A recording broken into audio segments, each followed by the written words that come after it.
जी राधे राधे, जय श्री श्याम। कैसे हैं आप सब? आई होप सब ठीक होंगे। आज मैं फिर से एक हर्बल रेमेडी लेके आई हूँ और वो है ब्लीच। एक ब्लीच है और एक स्क्रब है। एक वो ग्लोइंग के लिए है और ब्लीच नेचुरल, हमारी ब्लीच घर की चीज़ों से ही ब्लीच है जिसे मैं बताऊंगी। और ये मैं बताने वाली हूँ। जो स्क्रब है वो दो चीज़ों से है, ब्लीच है वो एक चीज़ से है, ठीक है।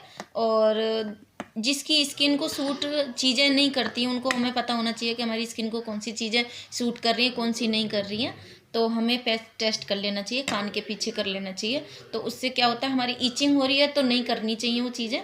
और जिसकी ईचिंग नहीं हो रही है और जलन नहीं हो रही है, जलन का एहसास नहीं हो रहा है, तो वो चीज़ें हमें सूट कर रही है ना। तो मैं आपको बताती हूँ कि मैं क्या क्या यूज कर रही हूँ, ठीक है।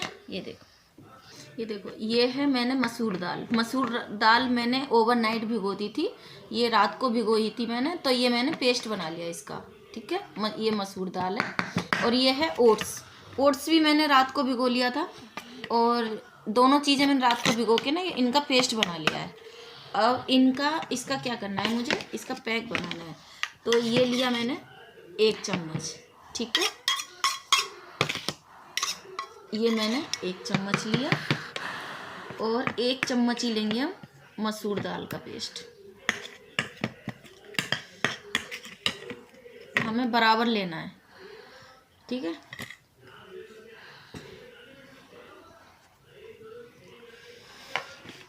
ये मुझे मिक्स करना है। ये हमारा हो गया पैक तैयार। मसूर दाल से सबको पता है कि कलर फेयर होता है। और ये जो ओट्स है ना, ओट्स भी वाइटनिंग के काम आता है। लेकिन जो ओट्स और ये मसूर दाल जो डाली है मैंने, मसूर दाल और ये ओट्स, ये दोनों चीज़ें अनवांटेड जो हेयर होते हैं ना हमारे गैर ज़रूरी बाल फेस पे, तो ये उसको भी ख़त्म करेगा अगर रेगुलर लगाएंगे इसको। अगर हम 15-20 दिन या लगातार 1 महीना हम इसको यूज करेंगे लगातार, तो हमारे जो फालतू के बाल होते हैं, जो गैर ज़रूरी बाल होते हैं, अनवांटेड हेयर होते हैं फेस पे, बारीक रुआं होता है, वो सब ख़त्म हो जाता है। जो हमारी लेज़र ट्रीटमेंट वगैरह जो भी हम चीज़ें लेते हैं उनका भी हमें साइड इफ़ेक्ट हो जाता है। इससे कोई साइड इफ़ेक्ट नहीं है। इसको थोड़ी देर में रख देती हूँ। अब मैं बताती हूँ ब्लीच, ठीक है। ये मैंने बाउल लिया। ब्लीच के लिए कुछ खास नहीं है। जो हाँ आजकल हमारी मूलियाँ घर में आ रही हैं ना, ये मूली का रस, ये मैंने घर में ही अब मूली का रस निकाला है। ये देखो, ये मूली के टुकड़े भी आ रहे हैं, है ना। ये मैंने मूली का रस लिया है। अब आप सोचेंगे ये मूली के रस से ब्लीच कैसे होगी, तो है मूली का पानी। मूली के बीज भी आते हैं, बीज पंसारी से मिल जाते हैं। वो मूली के बीज भी बहुत इफ़ेक्टिव हैं। मतलब अगर आप मूली के बीज को पीस के और स्किन पर लगाएंगे किसी चीज़ में, दूध में या मतलब पानी में किसी मिक्स करके, तो वो बहुत अच्छा ब्लीच का काम करते हैं। वो नेचुरल ब्लीच है, वो कोई भी कर सकता है उसको। ये भी मूली का पानी है, ये बहुत अच्छा ब्लीच का काम करती है।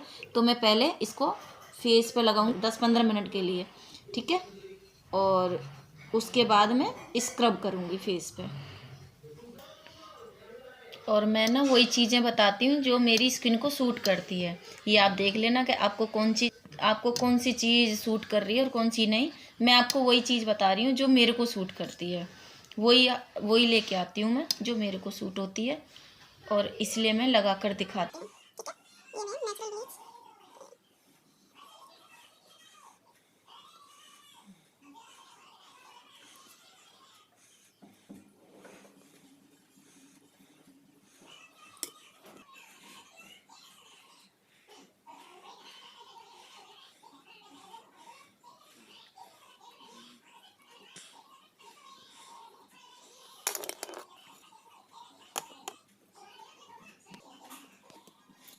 अब मैं अपना फेस साफ कर लूँगी।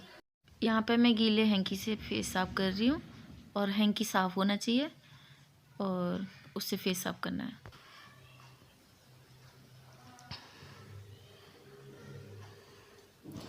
मैंने अपना फेस साफ कर लिया है।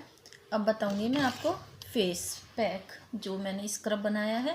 अब मैं इसको स्क्रब को लगाऊँ। स्क्रब से बहुत अच्छा फेशियल वाला ग्लो आएगा। हम जो बाहर से इतने महंगे महंगे फेशियल कराते हैं, फेशियल ब्लीच स्क्रब सब कुछ हम घर के अंदर ही कर सकते हैं कम रेटों में।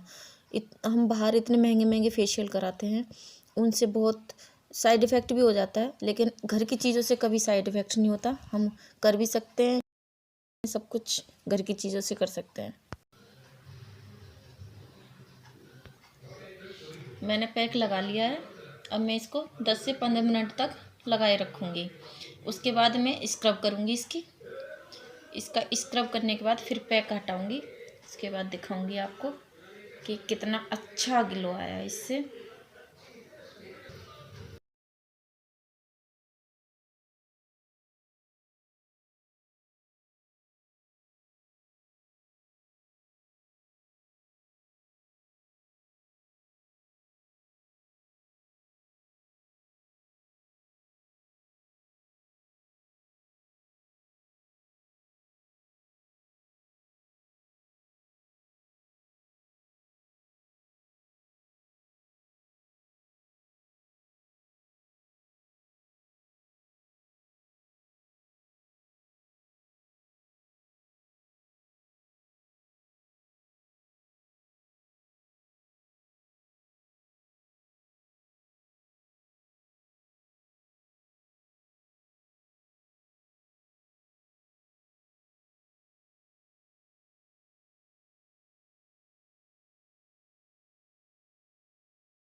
मैंने फेस साफ कर लिया है और बहुत अच्छा ग्लो आया है।